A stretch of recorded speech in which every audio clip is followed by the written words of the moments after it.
Buenas tardes, buenos días a todas y a todos. Muy agradecidos tenerles acá desde el espacio de Som Christians y el blog Amanecer. Estamos sosteniendo este espacio que le llamamos Vida Mística.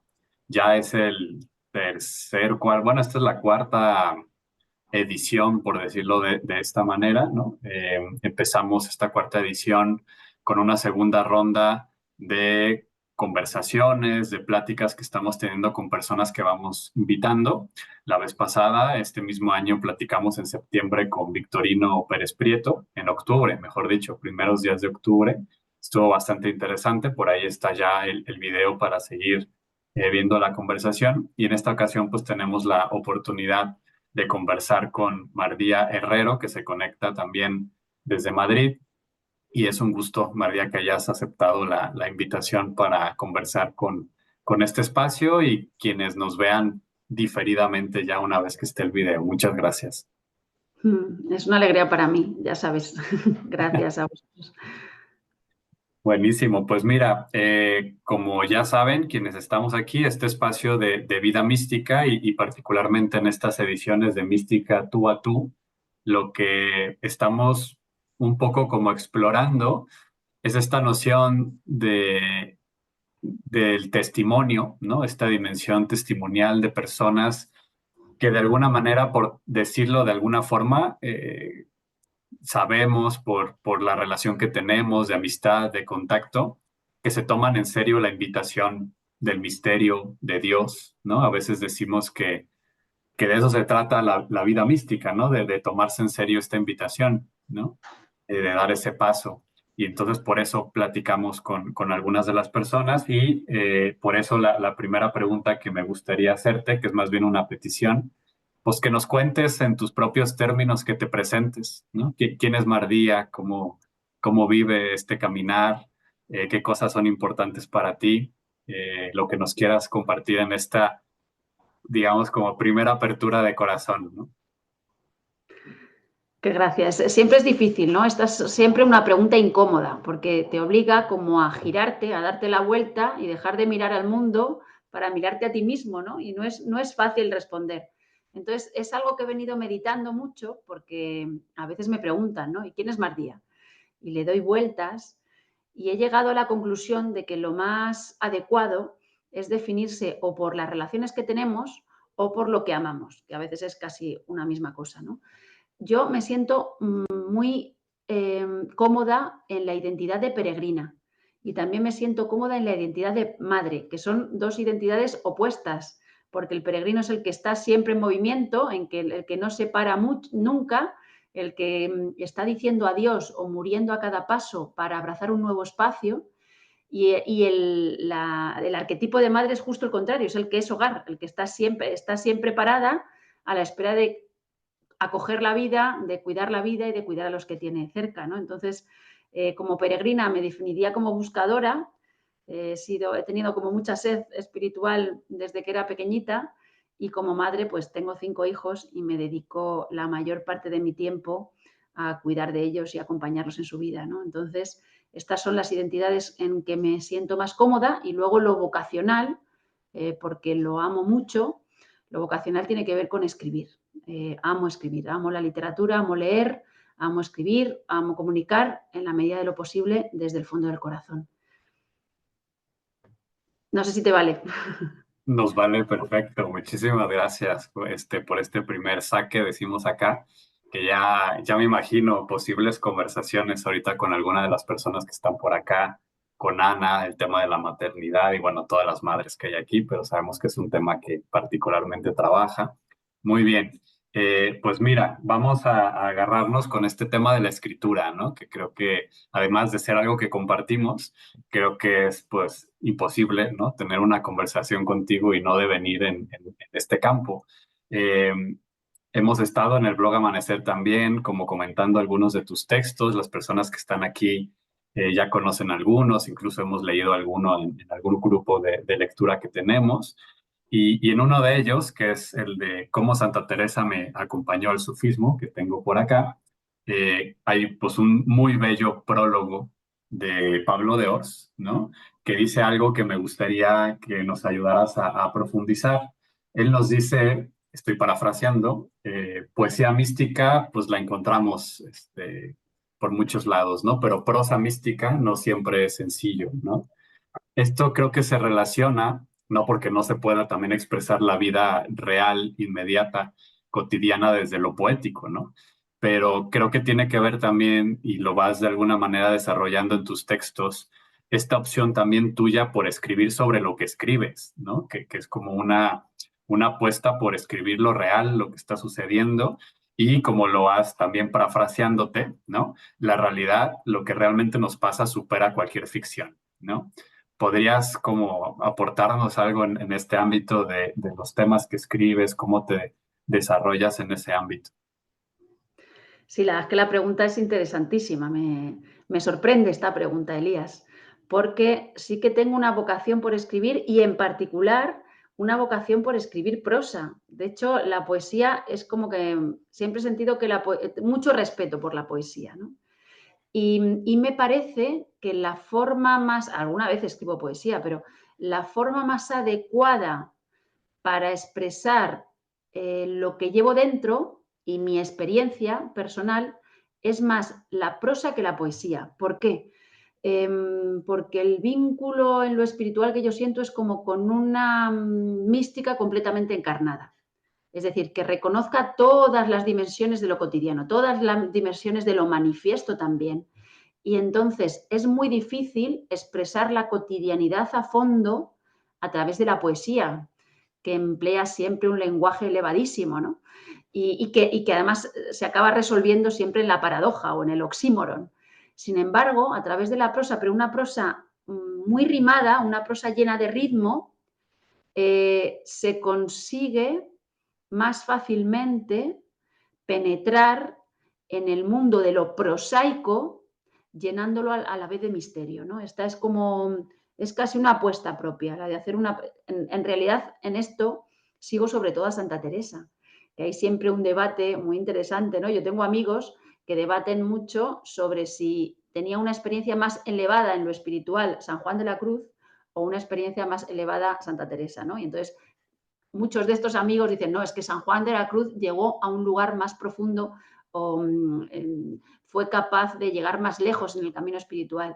Sin embargo, yo tiendo a defender por cariño, no es que defienda una u otra postura, porque ambos fueron personas, digamos, que caminaron muy hondo en el camino espiritual. A mí me gusta mucho Santa Teresa y su prosa porque ella no abandonó nunca la dimensión relativa. Era capaz de estar uniendo a Marta y a María continuamente, es decir, el servicio y la oración, el mirar al mundo y el mirarse dentro, ¿no? La oración y el acto y la acción. Y de hecho, ella, hay un texto precioso que se llama Vejamen, en que le piden opinión sobre un tema que estaba debatiendo internamente su hermano, y entonces todos los grandes personajes espirituales de la época opinan sobre eso, haciendo grandes teologías, entre ellos San Juan de la Cruz, y entonces ella dice, Dios me libre de gente tan espiritual, ¿no? Que lo dice, lo resuelve con mucho sentido del humor porque ella tenía los pies muy en el suelo y sabía tener mucho sentido del humor, ¿no? Entonces, su apuesta por la prosa, porque ella es mucho mejor prosista que poeta, tiene que ver también con eso, con ser capaz de habitar lo prosaico, lo cotidiano, es decir, los pucheros, llenar toda esa dimensión completamente encarnada también de lo misterioso, de lo trascendente, ¿no? Muchas gracias, ¿no? Y me haces pensar algo que he reflexionado últimamente, ¿no? Porque, claro, eh, primero me atrevería a decir que en muchas ocasiones la historia de la mística, tal y como la conocemos, no solo la mística cristiana, sino también, y vamos a llegar a ello, ¿no? La mística sufí o de otra tradición, casi siempre en realidad tendríamos que estar hablando de la historia de la mistagrafía, ¿no? Mistografía, que algunos le llaman, o sea, de la escritura mística, porque cuántos místicos, cuántas místicas, pues no los recordamos, ¿no? Por no haberse podido expresar o por otros tipos de circunstancias, ¿no? Y dentro de esta expresión literaria, la poesía de alguna manera, como bien dices, con toda la potencia que tiene, a veces ha ocupado un lugar privilegiado en el recorrido histórico, ¿no? Como en una cierta superioridad frente a la prosa, y es algo que a mí en lo particular pues me atrapa profundamente pues de tu compartir literario, ¿no? Es esta posibilidad de esta mística encarnada, que por ahí quizás iría una segunda pregunta, ¿no? Que nos platicaras un poco más de esta noción de la mística del pañal, que de manera pues casi inmediata pues se relaciona con la maternidad, pero según yo también te entiendo, corrígeme si me equivoco, también es una manera de hablar de esta mística encarnada, ¿no? Sí la maternidad, pero todo lo demás, ¿no? Todo lo demás de lo cotidiano. Eso es, sí. Esto es, cuando estuvimos en la Tárika Sufí, ¿no? Hemos estado muchos años en un grupo sufí y entonces había unas prácticas espirituales prescritas que si tú te lo tomabas en serio, pues te llevaban la mitad del día prácticamente. Pero esto generaba mucho conflicto interno en las madres, sobre todo cuando los niños eran pequeños, ¿no? Porque cuando tienes un bebé, tienes que estar totalmente entregado a él en una especie de caos lleno de amor, en que no puedes ni organizar tu día, ni organizar tus tiempos, ni decir ahora un ratito para él, ahora un ratito para mí, ¿no? Ahora me despierto a rezar y lo dejo, pero se puede despertar. Entonces, en algunas compañeras eso generaba como sentimiento de culpa, porque se daban cuenta de que no les daba tiempo a rezar porque tenían que estar pendientes de dar de mamar al bebé o de cambiar el pañal al bebé. Y entonces, a veces lo vivían como algo conflictivo. Sin embargo, yo creo que la invitación en ese momento, y de ahí nació lo de la mística del pañal, que en realidad fue una noción que el concepto lo inventó Rafa, reflexionando sobre esto los dos, pero lo inventó él, es un darnos cuenta de que si la vida te ha puesto al lado de un bebé que necesita de tu cuidado constante, tu oración es todo lo que tiene que ver con el cuidado de ese bebé, ¿no? Y entonces, en la medida en que tú te entregas a eso, todo cambia, porque ya no tienes que estar pendiente de separar tu día o de que me deje un rato libre para poder, sino que puedes atravesar tu vida concreta en relación con el bebé y el cuidado y sus necesidades, lo puedes atravesar con tu oración, ¿no? Entonces, tu forma de oración es esa, es cambiar el pañal cuando hace falta, ¿no? Y entonces, en la medida en que tú te entregas a eso, la experiencia de la maternidad se vuelve muy hermosa. Yo la viví como una experiencia mística y como un camino místico en sí, no solo cuando el bebé es pequeño, sino todo el proceso de gestación, el parto, pero también la educación, acompañar a los hijos, o sea, viví y vivo la maternidad como una vía mística. Lo que pasa que es tan generalizada, porque todos hemos sido como mínimo hijos, muchos hemos sido padres, pero todos hemos sido hijos, entonces se reproduce en todos los seres humanos. Claro, está tan generalizada que se vela como vía mística y parece que lo místico es solo lo sagrado en el sentido de lo que se separa de lo cotidiano. Pero en mi experiencia sería lo contrario. En la medida en que todo es tan generalizado, eso revela el milagro constante que es el mero hecho de estar aquí. Y entonces se puede habitar desde ahí todos los planes de la realidad. Cuando hablo de la maternidad, hablo de cualquier otra acción, actividad que uno pueda estar haciendo, ¿no? Siempre que sea un servicio al otro, claro. Muchas gracias y aprovechando pues eso, ¿no? Como ahí compartiendo también para que se vayan animando a leerte, pues está este otro libro, ¿no? 39 semanas y media, un embarazo sufi, que justamente pues habla, ¿no? De todo este proceso, es como este diario, ¿no? Este diario de caminar en este ámbito, ¿no? Quisiera, bueno, además aprovechar también mandándole saludos a Rafa, que esperemos pronto también tenerlo por acá en este espacio, en otra sesión. Y bien, pues hablaste ya de la tárica, ¿no? De la tárica en la que has caminado, y que está, digamos, como muy presente en toda tu obra, en tu propio caminar. Y aquí, pues en este espacio, ¿no? De Som Christians en el blog Amanecer, pues el ámbito interreligioso, pues es fundamental para nosotras, para nosotros.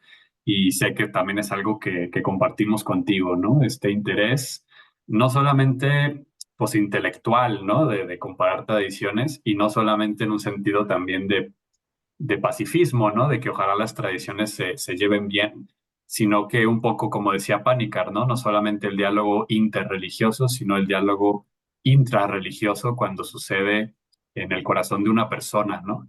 ¿Nos podrías compartir un poco, pues, este proceso cómo tú vives esta interreligiosidad, ¿no? Tú como sufí, pero que, como lo dice tu texto, cómo te acompaña Santa Teresa y toda tu herencia cristiana y este diálogo que habitas constantemente, ¿no? Claro, en mi caso ha sido una necesidad, ¿no? Es una necesidad, ¿por qué? Porque cuando te vas encontrando en la vida con varios caminos espirituales que en principio siguen formas distintas, pero te llegan de la misma manera al corazón, pues te ves obligado necesariamente a tender puentes para poder integrar identidades, ¿no? Porque parte del camino, no sé si espiritual, pero psicológico, en la medida que lo psicológico también participa de lo espiritual, tiene que ver con integrar nuestras distintas dimensiones, ¿no? Entonces, yo conozco con 25, 26 años, casi sin buscarlo, porque jamás no busqué nunca en el Islam ni en el sufismo, más bien me lo encontré un maestro espiritual que yo sentía, vivía como si Jesucristo estuviera vivo, ¿no? Esta experiencia de estar delante de alguien que amaba más de lo que tú habías visto jamás, ¿no? Una persona que estaba todo el rato al servicio de los demás con 90 años, 12, 14, 16 horas al día. Entonces, esta experiencia trastocó todo mi mundo, ¿no? Y, y durante muchos años he tenido que poder ir trabajando el hecho de integrar en mi identidad previa también todo lo que iba viviendo. ¿Para qué? Para que no se generara como una escisión brutal entre lo que yo era antes y lo que empecé a ser, o entre donde yo me encontraba antes y donde yo empecé a ser, ¿no? Si no, es muy difícil. Si uno no hace un trabajo de integración, al final o acaba escapando de lo que era, o acaba viviendo lo nuevo de una manera que no es del todo sincera. Tengo esa sensación, ¿no? Entonces, lo interreligioso me viene por necesidad casi de identidad, de integrar identidades, ¿no? Y entonces se ha hecho como parte de mi propia vida. En un momento entendí que es que quizá mi lugar estaba en el puente, mi lugar más que dentro de una tradición, dentro del cristianismo, dentro del sufismo, me sentía más cómoda en el puente, ¿no? Así, si trazamos una imagen mental, allí era donde me sentía más cómoda, ¿no? Y cuando empezaban a proyectar desde fuera, la gente me proyectaba mi identidad, ¿no? Y me decía, porque tú eres, porque nunca me sentía del todo cómoda en esas identidades como cerradas, ¿no? Y me lo he permitido. Lo que he hecho estos años es permitirme esa apertura, ese no estar nunca cerrada a la identidad, ese no poder nombrarme nunca de ninguna manera precisa. Y según me lo he ido permitiendo, he empezado a encontrar muchos compañeros de camino que se sienten en un lugar parecido al mío, ¿no? Que al principio parece que no hay nadie, pero luego enseguida te das cuenta de que en un mundo globalizado como el que estamos viviendo nosotros hoy en día, pues en realidad la mayoría de la gente está ahí, está más bien ahí. Y empiezas a encontrar compañeros de camino y entonces ya no te sientes tan solo, ¿no? Y ha sido una experiencia como hermosísima. Entonces, la cosa es, ¿qué hago con esto, no? ¿Qué hago cómo lo trabajo? Como dices tú, no interreligiosamente, sino intrarreligiosamente. Bueno, pues yo, por ejemplo, en oración, en el sufismo, se invoca al maestro sufí de la cadena, hay como una sílsila, una cadena que te va uniendo de maestro a maestro hasta llegar al profeta, ¿no? Y al inicio de una práctica sufí, pues se invoca al maestro para pedir su presencia espiritual. Pues yo, por ejemplo, pido la presencia espiritual de todos los guías, maestros o santos de diferentes tradiciones con los que siento un vínculo muy fuerte, ¿no? Entonces puedo invocar a Francisco de Asís o a Santa Teresa o a San Juan de la Cruz o a Ibn Arabi o a Rumi o al maestro de la Tárika. Y entonces, claro, según uno empieza a hacer eso y luego empieza a estudiarlos y luego empieza a encontrarse a lo mejor con partes de su teoría o de su teología que chocan entre sí, ¿no? Porque también hay elementos circunstanciales en cada uno de los santos históricos, en todas las personas hay elementos que son circunstanciales. Ahí me veo obligada no a hacer un sincretismo, sino a hacer una síntesis, a ir a lo esencial de todos ellos para poder encontrar un espacio en el que sí se encuentren y en el que puedan aportar su luz espiritual sin que genere problemas dentro de mí, ¿no? Y entonces eso me ha llevado a un trabajo de síntesis, no de sincretismo, digo, sino de síntesis, a ir buscando la síntesis de las diferentes tradiciones. Y cuando las encuentras, cuando vas encontrando esas síntesis, que en el fondo son comunes, ahí es como si todos los maestros o todos los santos se unieran y juntos te dieran un caudal o te conectaran con una fuente espiritual de un caudal mayor, ¿no? Más hermoso, más vivo, más puro. En ese trabajo estoy, tanto en lo intelectual como en lo propiamente espiritual. No sé si te sirve. Totalmente, ¿no? Y de alguna manera me ayuda a saltarme a una de las últimas preguntas, pero creo que es inevitable lanzarlas en este momento. Uno de los libros que me falta, porque acaba de salir tuyo, ¿no? Es el de Francisco y el Sultán, ¿no? Que ahorita lo mencionaste y creo que de alguna manera, corrígeme si me equivoco, pues ya mencionas, ¿no? Este encuentro además tan icónico, tan importante también a nivel histórico entre San Francisco de Asís, que va, ¿no? A Egipto, va a Oriente, etcétera, ¿no? Se encuentra con el sultán, y tú lo desarrollas en otros de tus textos, ¿no? Pero ahora, pues escribiste un libro concretamente al respecto, ¿no? Y me imagino que forma parte de esto que nos estás compartiendo ahorita, de esta búsqueda, ¿no? De síntesis. ¿Nos podrías platicar un poco más de esta última publicación? Ya para estar emocionados para cuando llegue a México también. Bueno, esto ha sido un proyecto precioso porque desde hace muchos años yo sentía mucha atracción por ese momento. Claro, es un momento en la Edad Media de encuentro entre un musulmán y un cristiano, quizá el cristiano más inspirador, ¿no? De toda la historia de la cristiandad después de Jesús, quizás el santo sobre el que más se ha escrito, sobre el que más se ha dibujado, sobre el que más se han hecho películas, y, o sea que es fascinante, la vida de Francisco es fascinante, ¿no? Con lo que el encuentro con el sultán de Egipto, Al-Kamil, en 1219, resulta especialmente significativo para una persona interesada por lo interreligioso, ¿no? Entonces, yo tenía este interés durante muchos años atrás, o sea, durante muchos años, y hace 2 años, en el Día de Francisco, yo espero como, para comprometerme a fondo con una obra, espero a que haya como una inspiración fuerte. O sea, puedo tener ideas de 4 o 5 libros, pero de repente es como que sientes una inspiración fuerte y ya te comprometes con una idea, ¿no? Y el Día de San Francisco de Asís, de hace 2 años, del 2022, de repente tuve como con mucha fuerza, vino la inspiración de que tenía que escribir sobre ese encuentro. Entonces, lo que hice fue recurrir a todas las fuentes medievales cristianas sobre el encuentro, sobre el encuentro y sobre la biografía del propio Francisco, que están recogidas en Biblioteca de Autores Cristianos, están recogidas en un volumen muy grueso aquí en España, y las leí lo que hice es leerlas una y otra vez, a ver si me aclaraban algo, pero también a ver si me decían algo que yo no esperaba esperar a recibir, porque para mí es esencial el trabajo lo más limpio posible con las fuentes. Hay 2 problemas básicos cuando trabajamos sobre las vidas de los santos. Una es la proyección, es decir, obligarles a decir lo que ellos no quieren decir, o sea, que se da continuamente, porque claro, como son espejos muy limpios, todo el mundo proyecta todo lo que quieren ellos, y el otro, que es el contrario, es el de la idolatría, que significa que les construyes una estatua muy elevada y entonces así te puedes excusar, ya no te responsabiliza enfrentarte a la vida de un santo porque no tiene nada que ver contigo, ¿no? Es un ser humano hecho de otra pasta, casi divino, y no tiene nada que ver contigo. Para mí el trabajo con los santos es justo el contrario. Hay que ir al fondo de su humanidad para que pueda decirnos algo, pero a la vez nos tenemos que abrir a que nos digan algo que no esperamos de ellos, ¿no? Y a reconocer sus límites temporales, sus límites circunstanciales, sus sombras, porque también las tienen, ¿no?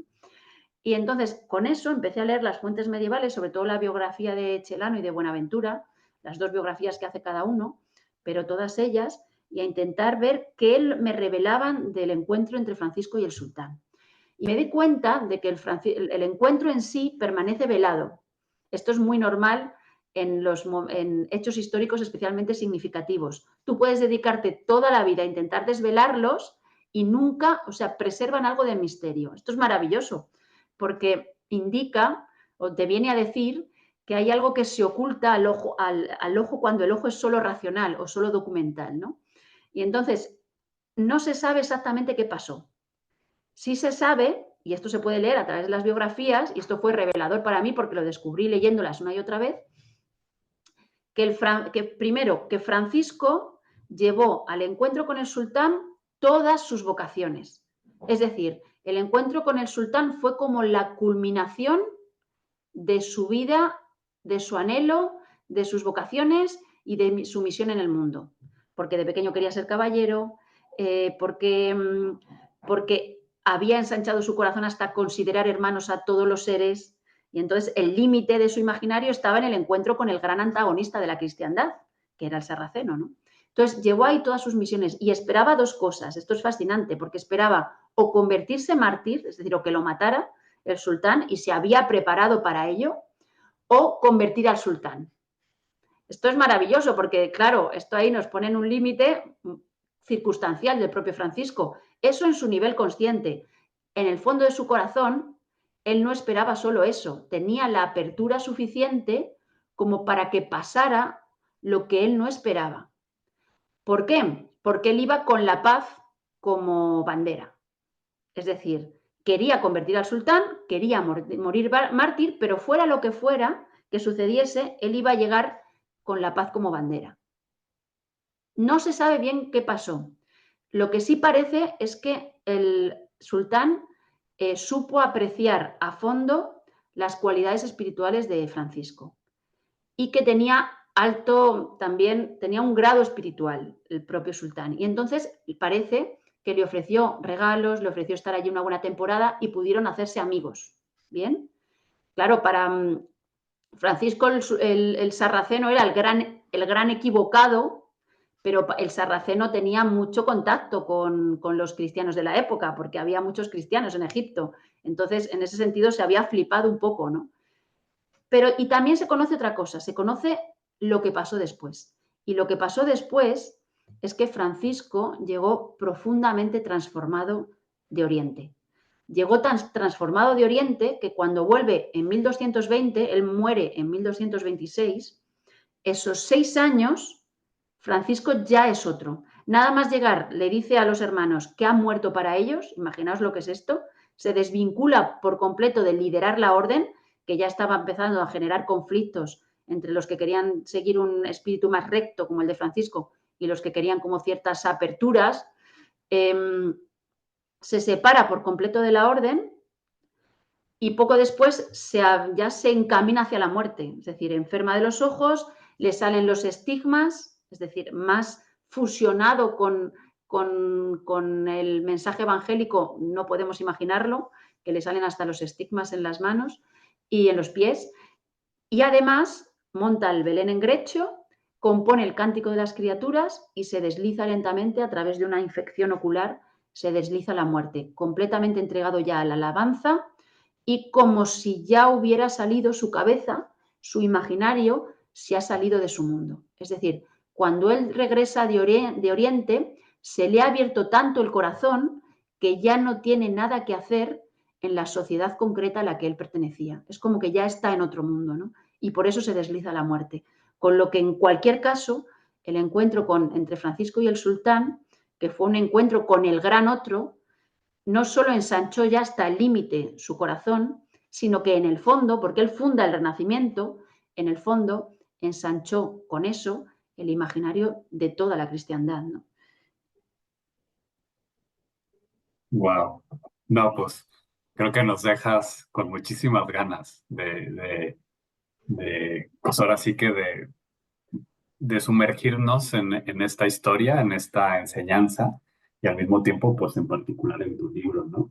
Déjame pasar Perdón, Elías, el libro tiene una parte que no es mía, digamos, porque es un libro ilustrado, es un álbum ilustrado, y las ilustraciones las ha hecho Francis Marín, y ha sido la experiencia de escribir el libro con él. Yo ya escribí un libro con él antes, pero la experiencia de aventurarnos los dos a trazar este libro ha sido brutal.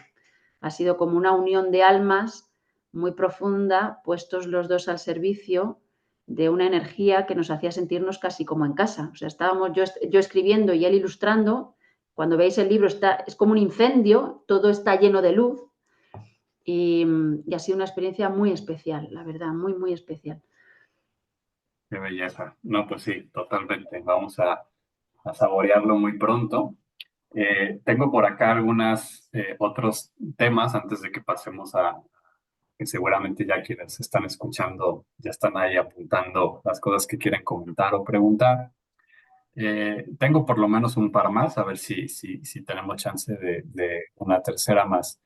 A lo largo de tu obra, algo que he visto presente eh, es como una suerte de tensión, permíteme llamarlo así, tú lo abordas en muchos casos entre la tradición y lo moderno, ¿no?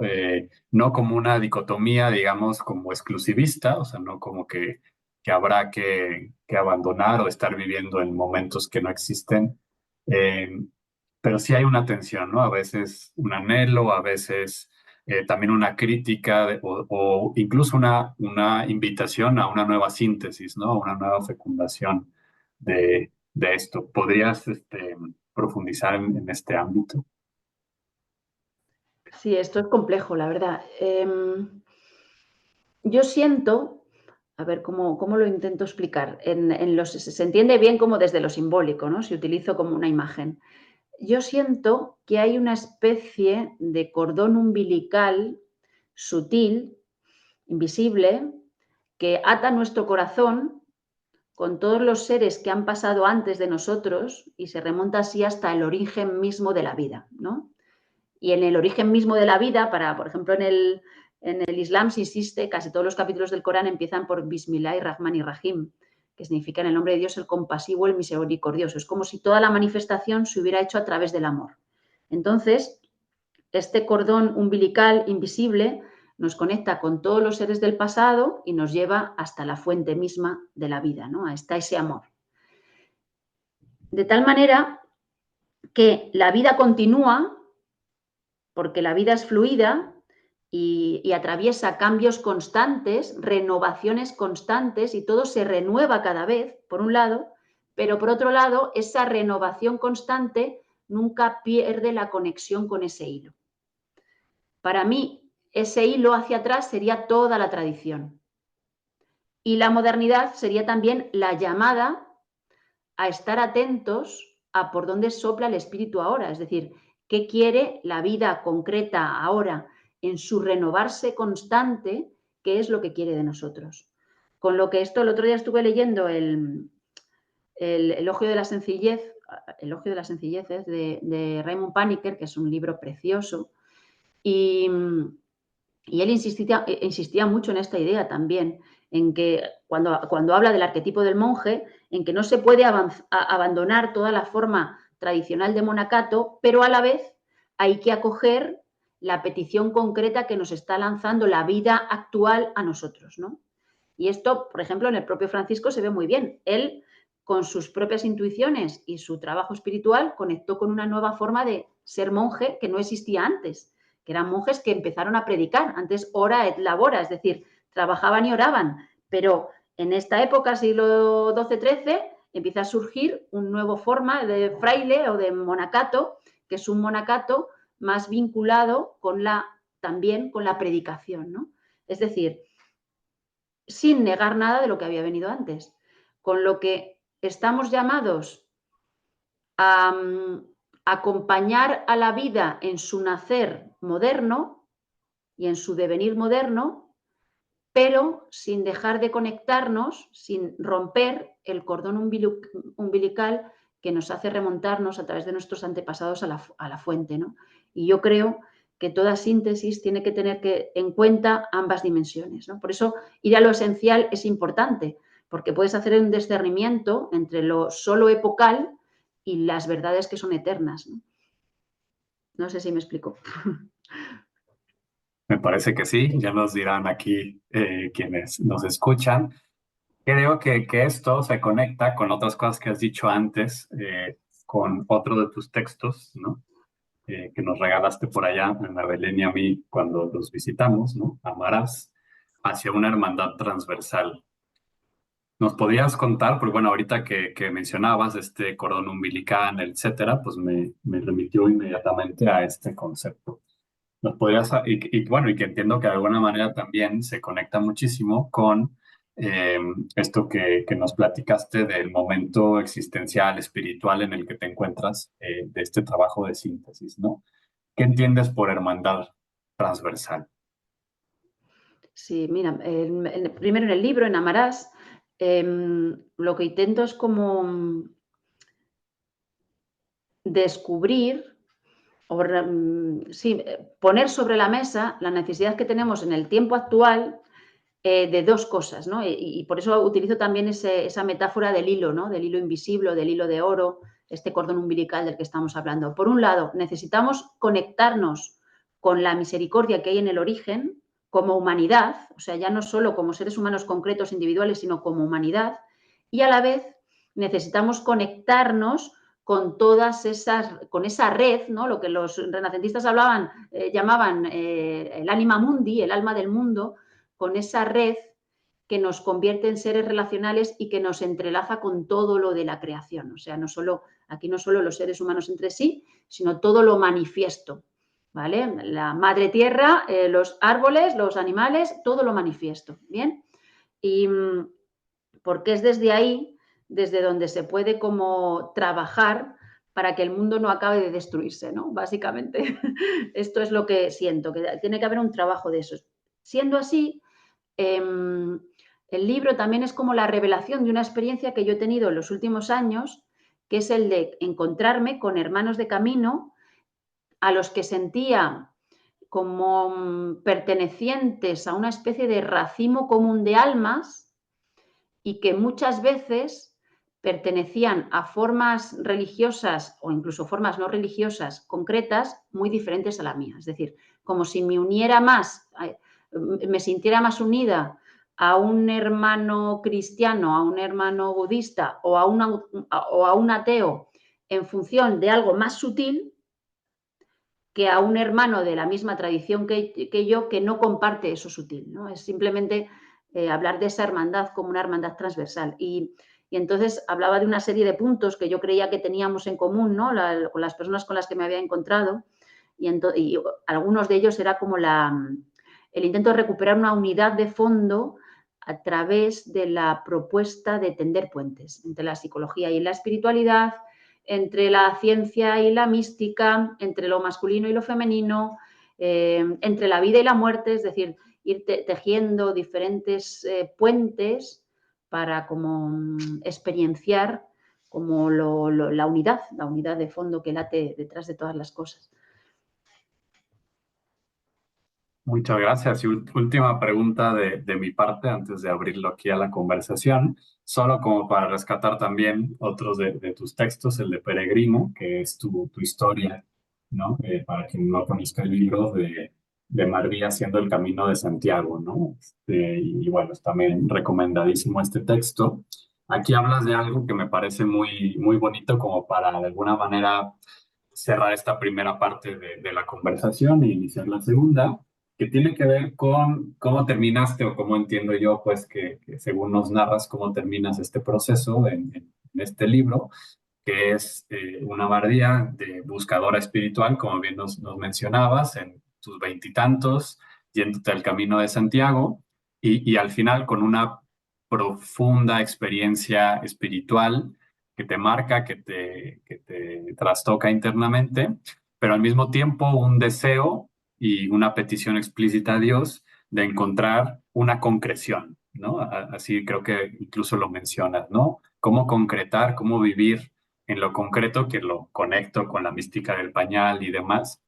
Y no sé si podías, como eso, decirnos una palabra sobre la importancia, porque es bien bonito, ¿no? Escuchándote, te encuentro también en estos puentes que ahora mencionabas, muy presente entre esta dimensión sutil, a veces impalpable, más que a través de sentidos interiores, y por otro lado un llamado exprofeso a que eso solo se vive en el mundo pues cotidiano de todos los días con las personas, ¿no? Entonces, pero va más allá meramente de la cotidianidad, según entiendo, sino que es también de cómo muchas veces este deseo que tenemos en el corazón, que yo creo que pues todos y todas lo tenemos, es parte de lo que somos, requiere concretización, ¿no? Requiere opción, requiere encarnarlo de una manera que de alguna manera también hace que clausures otras opciones, ¿no?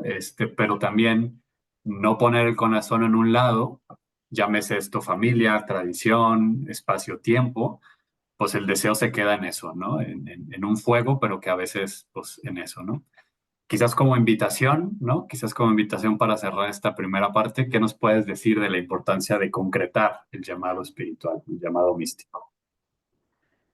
Sí, para mí es esencial porque, o sea, en esto soy muy discípula de Santa Teresa, ¿no? Cuando ella dice: "¿Y cómo puedo comprobar yo?". Claro, ella empieza a tener un montón de experiencias espirituales y dice: "¿Cómo hago yo el discernimiento de si estas experiencias vienen del demonio o vienen de Dios?". Que en el fondo eso se puede traducir como: ¿en qué medida sé que son reales o que son un flipe mío?, ¿no? Esta es como la idea de fondo.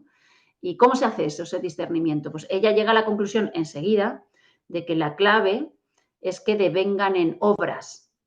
Es decir, que Marta y María, las hermanas de Lázaro, ¿no? La activa y la contemplativa, se vuelvan también una.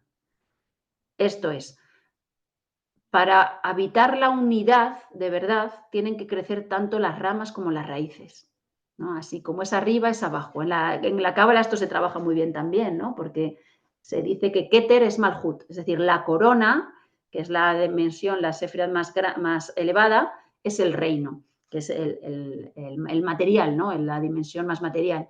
Pues este es el punto. Hay una tendencia en lo espiritual, por lo menos en el mundo que yo conozco, ¿no? Así occidental, que muchas veces utilizamos la espiritualidad para a escaparnos de lo concreto, ¿no? Y yo tenía esa tendencia. Yo de jovencita vivía como en mundos imaginarios. Estaba siempre leyendo, estudiando, escribiendo. Y justo cuando yo hice el Camino de Santiago, no tenía pareja, no tenía trabajo, no había acabado la carrera, tenía 23 años, es decir, todo el horizonte estaba completamente libre para mí. Pero necesitaba, o sea, me hice consciente haciendo el Camino de Santiago, porque es una gran metáfora de la vida, que para realizar ese anhelo era totalmente necesario enraizarse. Enraizarse, esto es una metáfora también, cada uno se enraiza de una manera. Y esto coincide también, por ejemplo, el propio Francisco, que tiene un proceso de conversión muy largo, muchos años, el momento en que ya descansa, ¿no? Porque es, Dios mío, ¿qué puedo hacer? ¿Cómo te puedo servir mejor? ¿No? Esta es la pregunta que hizo él durante toda su vida. Pero hay un momento, aunque se suele considerar que su conversión es cuando se desnuda delante de su padre y le dice, a ver, tú te quedas con la ropa y yo ya ya no voy a decir Padre Pedro Bernardones, sino voy a decir Padre Nuestro. Hay un momento previo que él se pone a rezar en San Damián, que es una iglesia que está derruida a 1 kilómetro de Asís, y entonces ve un crucifijo ahí, lo enternece completamente, ver el crucifijo en medio de esa iglesia medio abandonada, se pone a rezar y entonces escucha que le dice una voz, ve y repara mi casa que como ves está en ruinas, ¿no? Y entonces él se llena de alegría porque ya puede hacer algo concreto. ¿Y qué es el servicio concreto que él puede hacer con Dios? Poner una piedra encima de otra, es decir, hacer de albañil. Y ese hacer de albañil con la conciencia de estar haciendo un servicio es brutal, es maravilloso, es decir, él se puede dedicar completamente a eso. Luego llegarán otras formas de servicio, pero él entiende que tiene que reparar esa iglesia, simplemente, ya está. Eso es servir a Dios para él en ese momento. Y es muy interesante porque, claro, los biógrafos dicen, por reparar la iglesia con I mayúscula, en realidad reparó la iglesia con I mayúscula. Estaba reparando toda la comunidad. Porque en el fondo, si haces una cosa concreta desde el amor completo a lo real, a lo divino, a lo absoluto, si lo haces desde ahí, desde esa conciencia de servicio, a la vez estás haciendo algo universal. Lo más concreto, vivido a fondo, se vuelve universal, ¿no? Es necesario, la raíz es tan necesaria como las ramas. Solo hay ramas realmente si hay raíces. Y eso nos permite, nos da mucha paz, porque si no, podemos estar queriendo intervenir en muchas cosas, pero nuestro radio de acción en realidad es mínimo. Somos muy poca cosa. Entonces, concretar nos vuelve también humildes. y nos permite como descansar en lo poco que podemos hacer. O sea, no podemos cambiar el mundo, pero sí podemos reconstruir una iglesia, ¿no? Qué bello, María, muchísimas gracias. Pues con esto terminaríamos esta primera parte y abrimos el micrófono si a alguien le gustaría tomar la palabra y en ese sentido, pues sumar ya sea una pregunta, un comentario, algo que les movió y simplemente quisieran compartir. Tenemos todavía una media hora más o menos para poder conversar y pues eso, pidiéndoles también para que la mayoría que quiera pueda hacerlo, ¿no? Entonces pueden simplemente abrir el micrófono y lanzarse si así lo desean. A lo mejor presentarse, ¿no? Para que María también les vaya ubicando. Y creo que en esta ocasión tocó la mayoría mexicanos, ¿no? Pues es muy bien que andamos por acá. Adelante, Ana. Hola, Mardía, pues qué gusto conocerte. Yo me siento muy conmovida porque te vi y sentí algo aquí en el pecho así, muy fuerte, no sé por qué. Tengo varias preguntas. Una de ellas es ¿cómo le hiciste para escribir un libro teniendo 5 hijos? Yo tengo dos y ya pido esquinas y no sé cómo lo lograste. Siento que tienes mucha organización, mucha claridad en tu pensamiento. Esa es una. Y la otra, tus hijos van a la escuela, los míos no van. Entonces esto de la mística del pañal me resuena porque la vida, cuando yo me convertí en mamá, pues no ha hecho otra cosa más que cuidar de ellos y sobrevivir, ¿no? En este mundo, en tanto el sustento de todos los días, ¿no? Como el pan, la tortilla de cada día, que no falte en la mesa.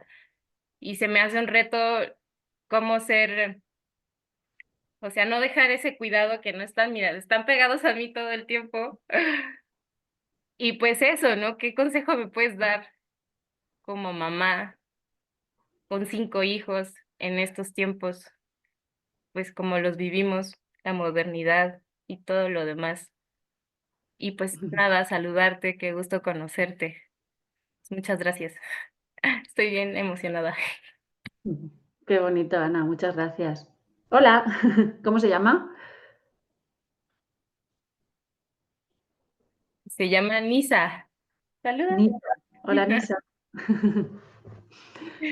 Muy interesante la pregunta, la verdad.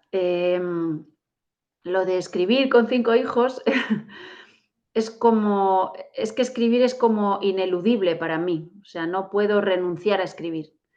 Es totalmente necesario, es como beber agua. Es una vocación tan fuerte que aunque yo alguna vez, de hecho, cuando yo tuve a mi primer hijo, yo pensé que tocaba renunciar a escribir porque me dediqué tanto a él que, y además, como sabes tú, justo pues después del parto y eso es como que no pierdes la capacidad intelectual, porque toda tu energía se va como a lo biológico, y entonces ya no, yo no me salían ni las palabras, no, yo decía, pues voy a tener que renunciar porque ya no estoy ahí, no estoy ahí, no, estás tan metida como en la necesidad del bebé que ni siquiera puedes como hacer pensamiento abstracto.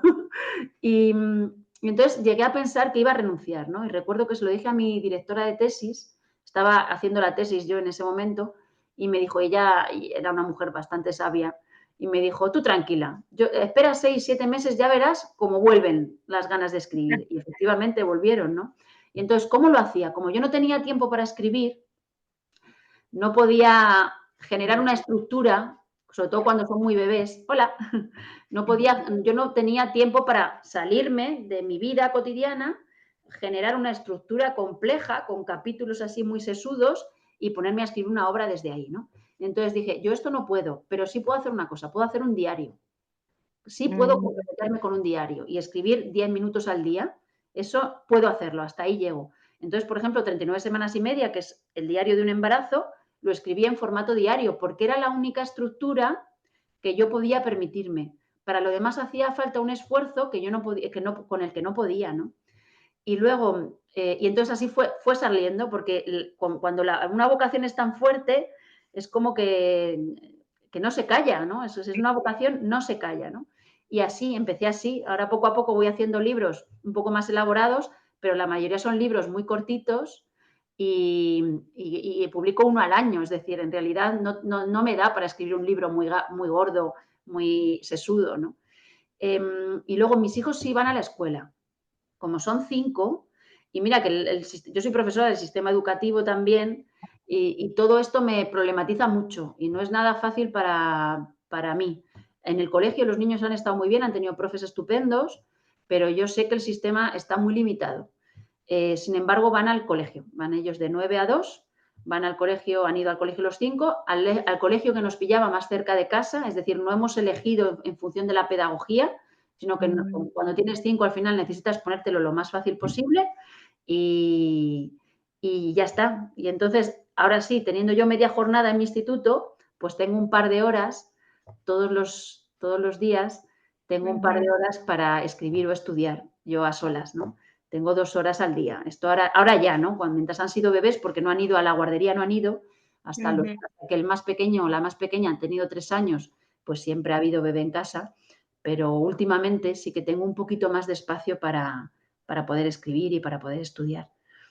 No sé si te Ay, sirve. sí, muchas gracias. Pues qué bonito escucharte. Tomé nota de lo que hoy compartiste y me sirve mucho para aclarar mi pensamiento y me resolviste muchas dudas. Qué gusto. Y voy a buscar tus libros porque sí quiero leer más de ti. Muchas gracias. Muchas gracias. Que os vaya muy bien a todos, a los 3, a todos. Muchas gracias, Ana. Otro comentario, pregunta, participación. Pueden levantar la mano o abrir el micrófono y hablar para saber que andan por ahí. Luzma, Sí, gracias, Mardia. Pues igualmente, perdone que no prenda la, déjame ver, es que aquí como que no la encuentro, pero para no, muchas gracias, Mardia, por estar con nosotros. También encantada de la vida, ya hemos leído libros con Elías y pues bueno, encantados. Y ahorita a mí me surgió aquí la tentación cuando mencionaste síntesis contra sincretismo, te haces tus libros como síntesis, ¿no? ¿Nos podrías ampliar un poquito más entre síntesis y sincretismo?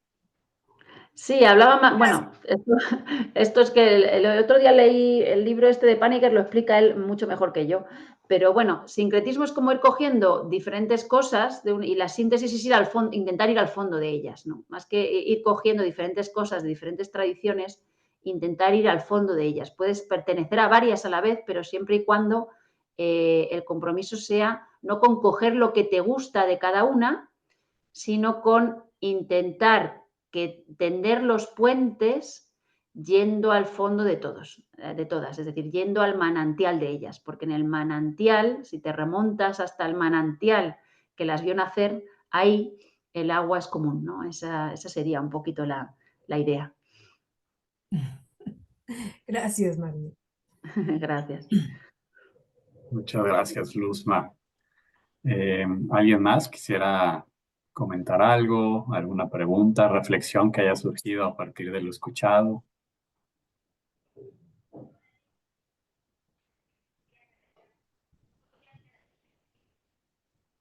¿Quién se anima? Que yo sé que quieren participar, luego a veces nos tardamos.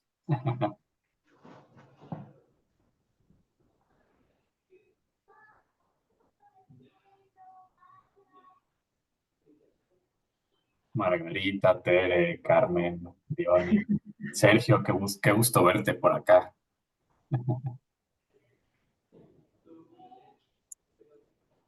Bueno, pues si no hay otra pregunta, yo voy a aprovechar otra vez el micrófono. Adelante, aprovecha, sí. Mardia, ¿tú qué piensas de estas cosas que nos pasan a las que parimos?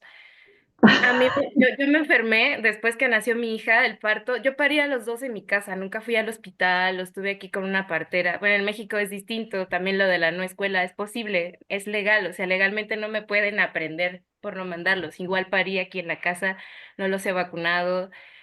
Y el primer parto bien, pero el segundo, cuando nació Nisa, yo tuve una hemorragia muy fuerte. Fue muy raro porque el parto fue rápido, no me dolió y así, pero después, o sea, yo estuve a punto de irme en ese parto.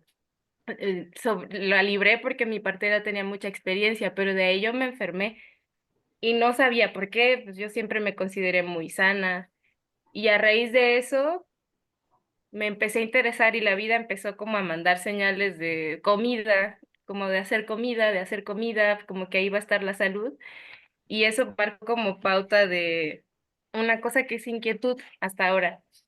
Pero ¿tú qué piensas de esas cosas raras que pasan en la maternidad que no te esperas y que pueden ser un parteaguas casi de vivir o de morir, ¿no?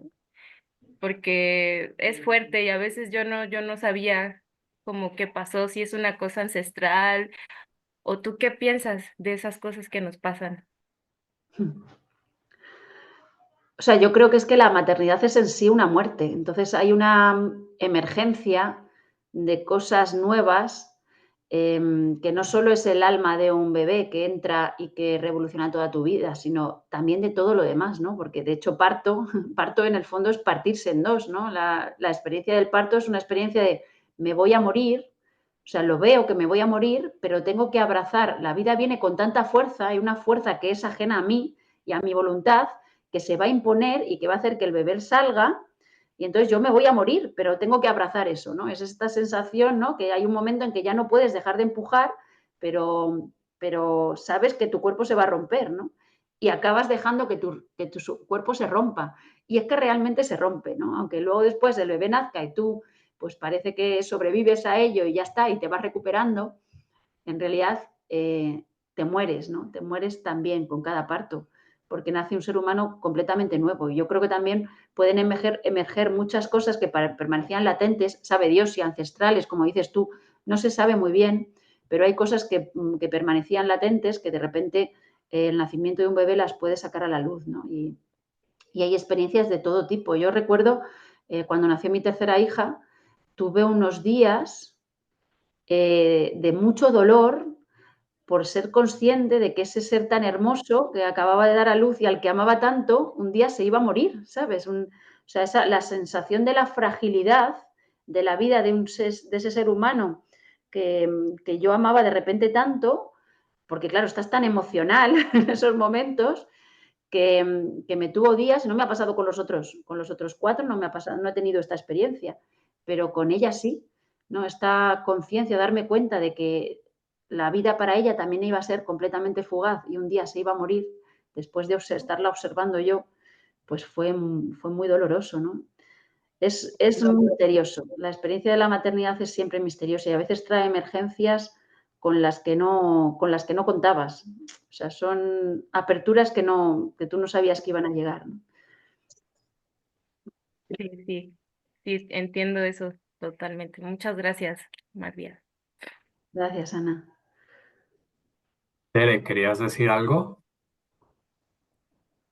Hola, Ay, te... Ahí, bueno, ahí. ¿me escuchan? Ay, perdón. Sí. Bueno, primero que nada agradecerte, Mardía, porque realmente es, aparte de que tu trabajo es brillante y bueno, y, y todo lo que nos compartes nos lleva a unirnos contigo en la experiencia de tu trabajo, ahora sí, de todo lo que has hecho.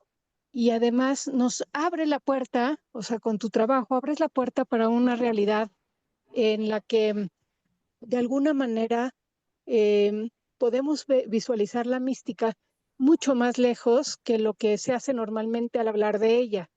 Y me encanta que también participes con otros como Elías, como también Mario Sabán, etcétera, tratando de buscar justamente esta unión, esta hermandad transversal que tiene la mística, ¿no?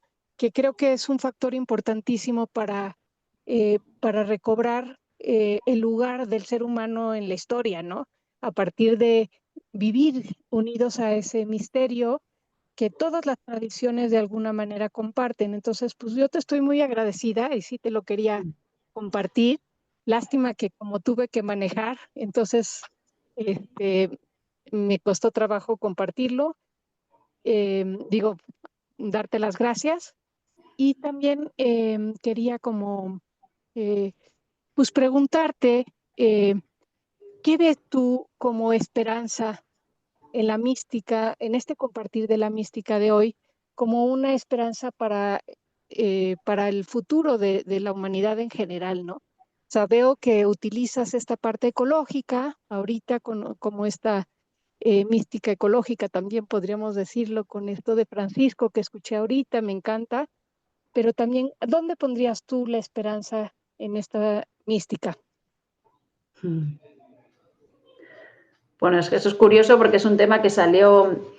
Elías vino hace unos meses a España y estuvimos con él y con Ana Belén un día y le hicimos una entrevista y salía este tema de la esperanza, fue como casi uno de los temas fundamentales de la entrevista, ¿no? Y le dimos muchas vueltas aquel día. Entonces, vamos a ver, yo creo que en cierto sentido, o sea, lo que no soy es progresista en el sentido en que crea que el ser humano tiende a mejorar, ¿no? La situación tiende a mejorar. Creo que en cierto sentido el ser humano permanece siempre igual y en cierto sentido hay cambios, ¿vale?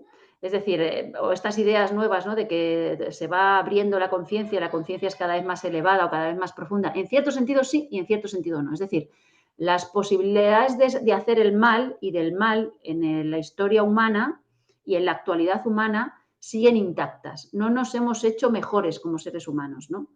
Pero sí que digamos que el imaginario a lo largo del tiempo se ha ido como ensanchando, de tal manera que tienes la posibilidad de vivir una unión con lo divino desde un lugar más libre y por tanto es más consciente, pero a la vez el ser humano tiene la posibilidad de hacer el mal de manera menos responsable que ahora, ¿no? Se dan las dos cosas a la vez, continuamente, ¿no?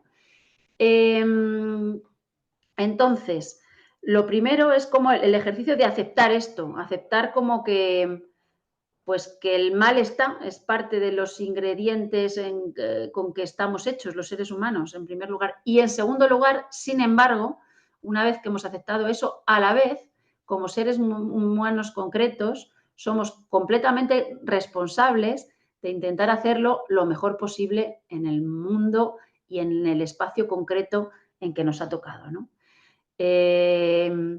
Con lo que mi esperanza no es como temporal o no es una esperanza tanto histórica como, como de entrar en contacto con la eternidad, ¿no? Es como una esperanza cifrada en las posibilidades que tenemos de entrar en contacto de lo que está más allá de lo histórico. No sé si me explico muy bien, pero bueno, la cosa va por ahí. Sí, la cosa va por ahí. Es como...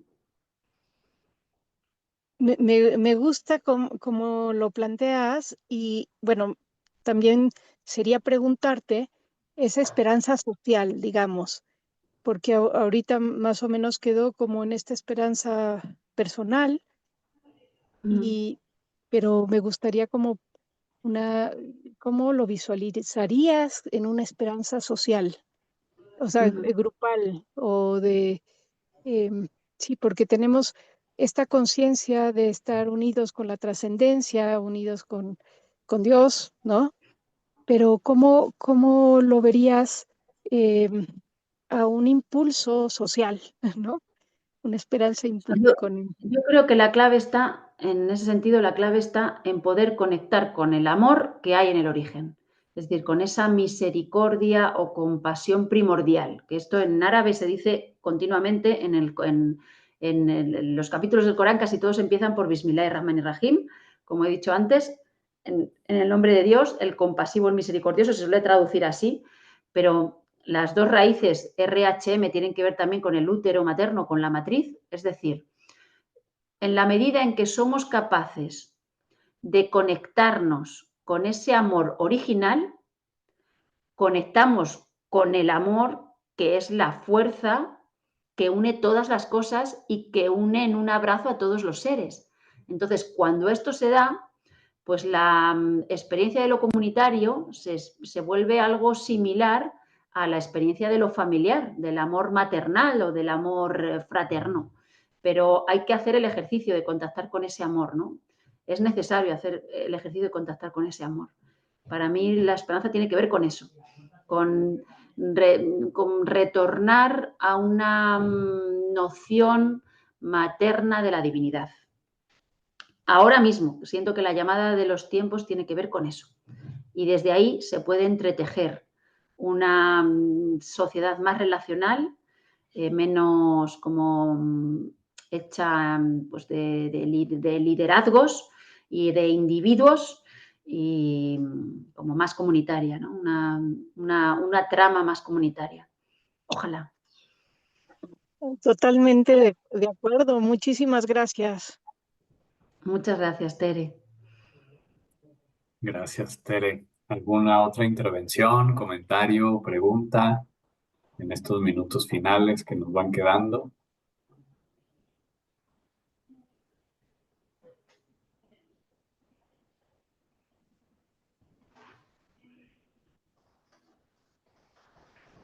¿Alguien que se anime?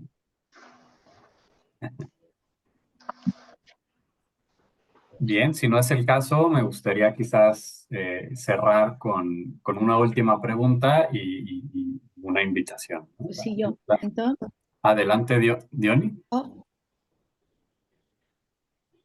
A ver. sí, yo decía que siento haberme incorporado, me he equivocado al apuntarlo y me he incorporado tarde.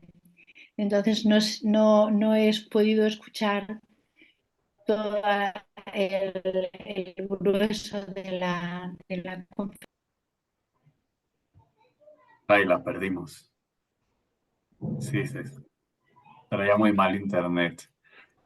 Pues bueno, a ver si regresa. De mientras, pues la última pregunta que tenía para ti, Mardía, es ¿qué sigue? ¿No? ¿Qué sigue en el ámbito literario? Yo sé que sigue en un sentido más amplio, pues sigue la vida, ¿no? Sigue la búsqueda, sigue el encuentro, la hermandad transversal. Pero en cuanto a proyecto, ¿en qué estás trabajando ahorita, no? Bueno, pues ahora hemos iniciado, Rafa y yo hemos iniciado una formación este año anual en psicología y espiritualidad y estamos dando clases online, pues eso, él más desde la psicología, yo más desde la espiritualidad, pero mezclando ambos, ¿no? Los contenidos y esto está siendo muy, muy nutritivo también para mí porque me encanta comunicar y me encanta estudiar estos temas. O sea, para mí resulta apasionante. Y es la primera vez que lanzamos una formación anual porque hasta ahora no habíamos tenido tiempo por la situación familiar que tenemos. Hasta ahora no habíamos dispuesto del tiempo necesario para poder formar algo tan exhaustivo, ¿no? Y estamos haciendo encuentros también, uno al año. Lo hicimos hace un par de semanas en Madrid. Encuentros como también de psicología y espiritualidad. Y luego en lo literario, pues ahora mismo hay varias ideas abiertas, tengo varias ideas, pero no he podido ponerme a fondo todavía con ninguna, ¿no? Porque estamos con muchos jaleos. Entre lo del encuentro que fue hace 2 semanas, que estamos haciendo obras en la casa, en la cocina, que estamos cambiando la cocina y los niños cada uno con sus necesidades, por ahora estoy como de descanso, viendo a ver cuál se abre. Pero tengo 4 o 5 ideas. Tengo una idea de una peregrinación que hicimos a las tierras cátaras y las tierras relacionadas con María Magdalena, que tengo un diario escrito de eso y es posible que me lance a acabar de escribirlo. El ensayo de Francisco, tengo un ensayo de 200 páginas que es posible también que me lance a darle fin a esto y no lo sé, Dios dirá, a ver qué sale. Un par de álbumes ilustrados que tengo ahí también pendientes. Sabe Dios, estemos atentos para ver por dónde surge la cosa. Eso, ¿no? Pues mucha cosa y además agregar que, por si no quedó claro, al personaje que citamos anteriormente, Rafa Millán, es el marido, compañero de Mardía y juntos tienen el canal de Psicología y Espiritualidad, que lo recomendamos profundamente. Ya hemos compartido bastantes también de sus videos en otros espacios, entonces también para que sintonicen el canal de Psicología y Espiritualidad, ahí está en YouTube, así lo buscan y así lo encuentran, ¿cierto? Eso. Así es. Diony, regresaste, ¿se solucionó tu problema? A ver si Espera, me he quitado, mi conexión es inestable. A ver si ahora ahora aguanta. mejor, sí. Sí. Y yo, al hilo de lo de la comunidad, como de mirar eso que nos une a todos, ¿no? De ir a esa fuente, está sucediendo que en las amistades, en mis grupos, en la gente cercana, digamos, ¿no? Con la que convivo, nos juntamos, pero simplemente para el silencio. Y a mí me gustaría, a veces, ¿no? Porque yo ahora estoy más diríamos, con el recipiente, por decirlo de alguna manera, más cristiano, pero tengo muchas amistades que vienen más como más del hinduismo o más del budismo o más de New Age, por decirlo de alguna manera, ¿no? Entonces, a mí me gustaría preguntarte, eh, ¿podemos encontrar hoy en día un tronco común que nos una, que podamos estar, claro, el silencio, pero me gustaría a lo mejor, yo pienso algunas oraciones comunes o mm, algo común que nos una, que nos haga ir de las ramas al tronco y a las raíces? Esa sería un poquito lo que me gustaría que dijeras algunas palabras. Y muchas gracias. Gracias. Es muy interesante esta pregunta, ¿no? Además es una pregunta que nos hacemos también y me hago yo personalmente continuamente. Yo he visto diferentes propuestas en ese sentido, en ámbitos así como interreligiosos. En general, por ejemplo, hablando con Koldo Alday, que organiza el foro de Estella todos los años, que es uno de los foros interreligiosos más importantes así que hay en España, para él es muy importante el círculo, ¿vale? Que se pueda generar una práctica grupal, porque claro, se necesita una práctica, eso es, ¿no? Si yo te quiero mucho, eres mi hermano transversal, pero si tú rezas de una manera, yo otra, ¿qué hacemos cuando nos juntamos? ¿No? Esa es una pregunta que también hace falta responder desde algo muy concreto. Y él siempre dice que una de las cosas que él tiene claras es que la práctica que sea tiene que ser en círculo. Ellos, por ejemplo, hacen sobre todo como algo tipo danzas muy lentas en círculo, una danza que no requiere, o sea, que puede hacerlo una persona con 80 años sin problema, y con músicas así como muy sutiles, y esa es la opción que ellos han tomado, pero también tienen como un librito en que recitan pues algunos de los grandes cánticos o poemas de cualquier tradición. Por ejemplo, el Cántico de las Criaturas de Francisco de Asís lo recitan también, ¿no? Entonces, se puede hacer un compendio de recitaciones de diferentes tradiciones, o yo creo que va a tener una función fundamental en esa concreción de una práctica transversal. Yo creo que va a tener una función fundamental la música, que es un lenguaje universal, es uno de los lenguajes más universales que existen, ¿no? Entonces, siempre tengo la sensación de que la música tiene que tener un papel importante en ese sentido. Y luego, no te sé decir, o sea, nosotros vamos practicando diferentes cosas y sentimos, por ejemplo, que hay espacios que son nuevos templos, ¿no? Sin ser templos, espacios de encuentros se convierten en templos del siglo XXI. ¿Por qué? Porque son en sí propuestas de espacio para unir diferentes tradiciones y que esos encuentros son en sí rituales también, ¿no? Se están dando, lo que pasa es que no se codifican como templos ni se codifican como rituales religiosos, sino que están en otro sitio. Pero yo creo que dos elementos sí que sería interesante que tuvieran. Uno es el círculo, ¿no? Esa idea de círculo como algo relacional y también en el fondo como una metáfora de lo absoluto, y la música.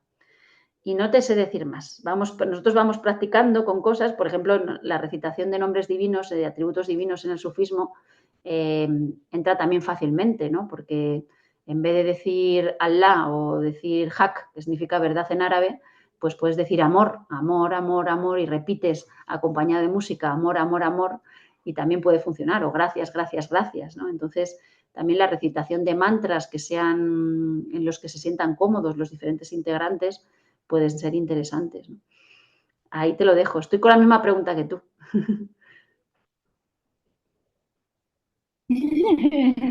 Pues seguimos. Gracias. Gracias. Pues muchas gracias, Mardía. Me gustaría regresarte la palabra por si hay una última reflexión que te haya quedado, una invitación que quieras hacernos, ya sea más bien, digamos, general o incluso concreta, ¿no? De participar en algo, de que consultemos algo. Ahora sí que lo que guste, lo que te nazca. No, yo simplemente darte las gracias, Elías, daros las gracias a todos los que estáis ahí, al otro lado. Para mí es una alegría siempre compartir contigo. Y nada, el deseo pues de que tengáis una vida bendita, ¿no? Una vida llena de bendición, una vida llena de sentido y una vida llena de amor, ¿no? Eso es lo que deseo para esta mañana o esta tarde, aquí ya, esta noche. Muchísimas gracias, Mardía, y también pues lo mismo para ti, para tu familia, los tuyos.